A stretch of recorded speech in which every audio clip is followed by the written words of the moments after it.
On doit voir venir. Vous m'avez promis tout de suite que vous n'allez plus dire on est attaqué. Vous allez dire maintenant on les voit venir. Parce que moi je suis en contact avec les pilotes drones en permanence. Vous vous demandez comment je fais. 80% de mon temps c'est la guerre. Mais ça n'empêche pas d'avoir un œil aussi sur la vie économique et tout. C'est une promesse que vous m'avez faite et je veux que vous teniez votre promesse. Je ne veux plus entendre on est attaqué. On les voit venir. On est d'accord, non?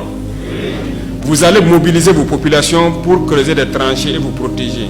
Le temps que les machines arrivent chez vous pour approfondir les tranchées et le faire. C'est vous qui défendez les communes, les villages. Si vous arrivez, vous leur dites sortez, on creuse ici. L'ennemi ne doit pas rouler, passer par là. On creuse profond, on ferme. Et on s'installe là-bas. Vos propres postes là.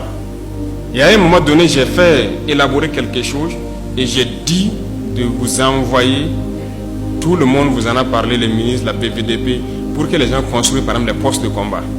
Là où la pluie n'a pas encore bien commencé, faites bien les briques, construisez les postes. J'ai demandé les images des différents postes dans certains villages. Et j'ai vu qu'il y en a qui ont fait aussi avec de la paresse. Vous ne pouvez pas avoir un poste, même si vous avez construit tout ça en bas. Et là, votre tête est dehors, vous combattez comment? Pendant que l'image que nous on a envoyée, il y a des meurtrières. C'est des trous par lesquels vous devez combattre. Et quand on dit de construire des postes, on n'a pas de construire un ou deux. Il faut le faire tout autour du village. Parce que le combat, ce n'est pas une seule position. D'autres construisent 3-4 postes, c'est bon pour le village. Non. Faites sortir les villageois, faites-les construire. On a donné des modèles. Mais dites-moi de vous à moi. Vous savez qu'il y a beaucoup de positions qui n'ont pas fait. Vous savez ça, non? Qu'est-ce que je fais? Je dois venir construire moi-même à votre place? Mais si je vous dis que ce truc a été pensé dans mon bureau et j'ai attrapé un jeune officier qui a fait le modèle 3D et on a diffusé et j'ai dit aux différents chefs de veiller à ce que ce soit fait. C'est parce que même à chaque instant on pense à vous.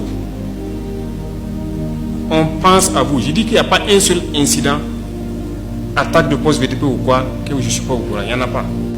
Malheureusement, dans certaines zones, les gens ont refusé de céder eux-mêmes. C'est incompréhensible pour notre propre vie. Qui doit vous payer? Après, on crie encore qu'il y a un minimum de choses qu'on doit pouvoir faire nous-mêmes. Je vous ai dit que la plupart d'entre vous, comme moi, nous sommes nés dans un système attentiste où on attend beaucoup des autres. Mais qu'est-ce qu'on fait nous-mêmes pour notre pays? C'est ça, c'est cette question qu'il faut se poser maintenant. Moi, quand j'ai appris ça, j'ai été un peu déçu. Il dit, comment est-ce que pour vous protéger vous-même, vous demandez à ce qu'il vous paye? Il va avoir l'argent pour vous payer. Sortez, creusez. Il y a certaines communes que j'ai suivies où j'avais dit ça de sortir, creuser. Ils ne voulaient pas, ils sont restés. Il y en a même qui sont sortis marcher sous la manipulation. Il dit, d'accord, vous allez creuser. Une semaine après, ils ont creusé. Aujourd'hui, ces communes sont plus ou moins en paix. De toute façon, soit l'ennemi vient, il se bute à votre obstacle que vous avez créé, et puis vous avez le temps de le combattre là-bas. S'il vient pour fermer, vous devez être là. Parce que si vous creusez, ça ne veut pas dire qu'il faut dormir. C'est l'empêcher de pouvoir rouler et arriver là où il veut. Et là où il doit passer là, il faut que vous soyez en permanence là. S'il vient pour forcer, pour refaire vos travaux, vous devez les abattre. Mais une fois que vous êtes surpris, vous n'êtes plus homme. Pour reprendre le dessus, c'est difficile. Et quand on voit des choses comme ça, ça fait mal. Même si vous avez une arme collective et que votre défense n'est pas bien, l'ennemi peut rouler jusqu'à votre poste. Ce n'est pas bon. Même si vous avez construit ce qu'on vous dit de construire là, 100 mètres devant là, il faut que vous fassiez des tranchées.